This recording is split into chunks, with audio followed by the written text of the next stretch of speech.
Hello guys, welcome back to Sarkari Naukri वाले बाबा। I am Dhananjay.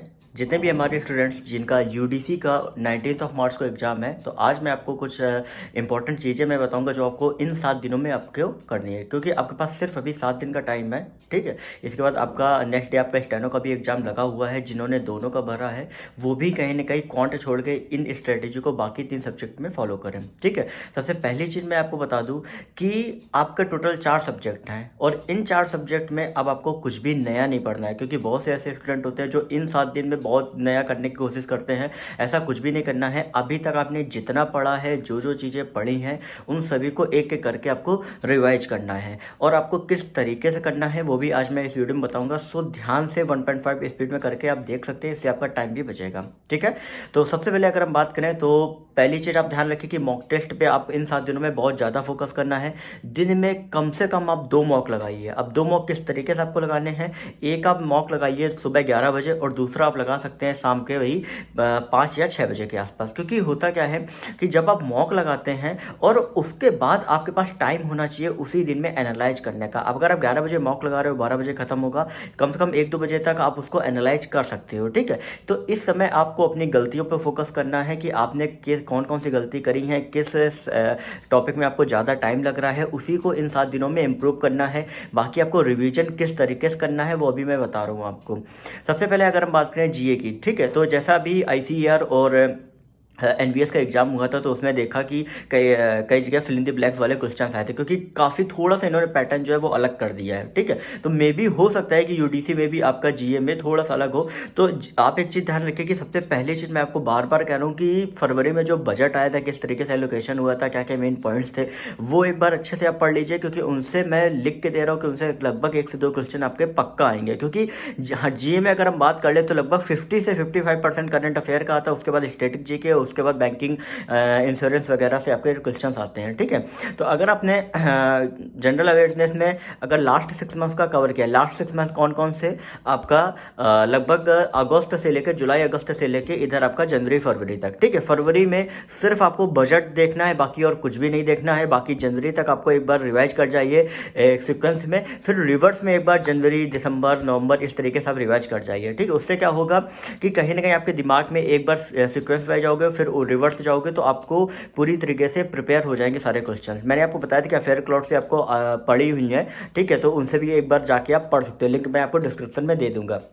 साथ ही साथ मॉक टेस्ट के लिए बता दो कि ओलिव बोर्ड क्या करता है कि आपका हर वीकेंड में आपका मॉक टेस्ट रखता है लगभग। तो ये मॉक टेस्ट जो मैं आपको लिंक प्रोवाइड कर रहा हूँ डिस्क्रिप्शन में, उसको जाके लगाइए। उससे कहीं ना कहीं आपको ये पता चलेगा कि आपकी अभी रैंक कितनी, क्योंकि बहुत से ऐसे स्टूडेंट हैं जो लाइव मॉक टेस्ट आपका देते हैं। ठीक है, जो कि आपका अभी आज 12 बजे से कल शाम तक चलेगा, आपका चलेगा। ठीक है, तो आप उसको जरूर अटेम्प्ट करिए, लिंक आपको दिया हुआ है। तो ये मैंने आपको जीएम बता दिया। बाकी आपको स्टैटिक जीके वगैरह में सिर्फ आपको जितना भी आपने लूसेंट वगैरह पढ़ी हो उसको रिवाइज करना है, बाकी अदरवाइज दूसरा कुछ भी नहीं देखना है। ठीक है, अब सीधा इसके बाद आते हैं हम क्वांट पे। क्वांट में आपको क्या करना है, क्वांट में देखिए 2 आपको पोर्शन होते हैं, एक आपका अर्थमेटिक, एक स्पीडी मैथ का आता है। तो स्पीडी मैथ में आपके कौन कौन से आते हैं, सिंप्लीफिकेशन, अप्रोक्सीमेशन और क्वाड्रेटिक इक्वेशन, नंबर सीरीज, 4 आपके आते हैं। तो इनमें आपको कुछ नहीं करना है, इनमें आपको सिर्फ जितना ज़्यादा हो सके आपको सवाल लगाने हैं। सेक्शनल टेस्ट आप लगाइए जिससे आपकी जो स्पीड है वो इम्प्रूव हो। देखिए ईएसआईसी यूडीसी स्पीड और एक्यूरेसी का ही पूरा पेपर है। ठीक है, तो आप कोशिश यही करिए कि आपकी जो स्पीड है, कैलकुलेशन है, वो अच्छी हो जाए। और अर्थमेटिक में अगर मैं आपको बता दूं तो अर्थमेटिक में सिर्फ आपको जो भी आपके फार्मूला वगैरह हैं जो आपने लिखे होते हैं, ठीक है, जो ट्रिक्स वगैरह हैं, उनको दोबारा से उन क्वेश्चंस को सॉल्व करो जिससे वो ट्रिक्स जो है वो आपका दिमाग में बैठ जाए। क्यों, क्योंकि पेपर में जब आप सॉल्व कर रहे हो तो आपको सिर्फ दिमाग में ये आना चाहिए कि नहीं, आज सवाल देखा तुरंत आपको याद आना चाहिए। ठीक है, ये मैथ का आपको समझ में आ गया। ठीक है, बाकी जितना ज़्यादा हो सके आप सेक्शनल कट ऑफ देने की कोशिश करिए। अब इसके बाद नेक्स्ट हम आते हैं जो कि आपका पोर्सन है आपका इंग्लिश का। देखिए इंग्लिश में आपको ज़्यादा कुछ नहीं करना है। जिन लोगों ने अभी तक न्यूज़पेपर पढ़े हैं या बुक्स पढ़ी है या नहीं भी पढ़े तो उनके लिए मैं बता दूं आपको कि अभी इंग्लिश में सिर्फ आपको एक चीज़ पे फोकस करना है, वो आपका रीडिंग कम्प्रहेंशन। तो कम से कम दिन में 2 से 3 रीडिंग कम्प्रहेंशन आप अटैम्प्ट करिए, 2 से 3 रीडिंग कम्प्रहेंशन लगाइए। अगर आपके पास नहीं पीडीएफ है तो मैं आपको क्या नाम है, एक ग्रुप में मैंने आपकी ऑलरेडी डाली हुई है टेलीग्राम ग्रुप में, तो वहाँ पे आपको पीडीएफ जो है वो आपको मिल जाएगी। तो वहाँ से आप क्वेश्चन जो है वो आपको पढ़ पढ़ के सॉल्व कर सकते हैं। ठीक है, अब इसके बाद बात आती है वोकैब्स की। तो वोकैब्स में अभी तक आपने जो भी वोकैब्स पढ़े उन्हीं को रिवाइज करना है, आपको कुछ भी नया बिल्कुल भी नहीं पढ़ना है। नया पढ़ोगे तो कहीं ना कहीं अपने आप में प्रेशर डेवलप होगा, और ये आपको एग्जाम टाइम में बिल्कुल भी नहीं करनी है। आपको सिर्फ अपने मन को शांत रखना है, मतलब एक तरीके से काम अपने आप को करना है। और एक चीज़ मैं बता दूं कि वोकैब्स में आप अगर ये समझ रहे हो कि अगर एग्जाम में मुझे ये वोकैब्स नहीं आ रही, ये नहीं आ रही, तो एक चीज़ ध्यान रखिए कि पेपर सबके लिए एक समान आएगा। मोर टफ आएगा तो सबके लिए होगा, इजी होगा तो सबके लिए होगा, ठीक है। तो आप अपने आप में बिल्कुल भी प्रेशर मत लो। इसके बाद अगर हम करें रीजनिंग में, तो रीजनिंग में आपका दो सेक्शन होते हैं, एक पजल और नॉन पजल। पजल में क्या होता है कि आपका जैसे सीटिंग अरेंजमेंट आपका हो गया, ठीक है, और इसके बाद आपका हाँ, पजल से रिलेटेड आपके कई सारे क्वेश्चंस आ जाते हैं। तो आपको कुछ नहीं करना है।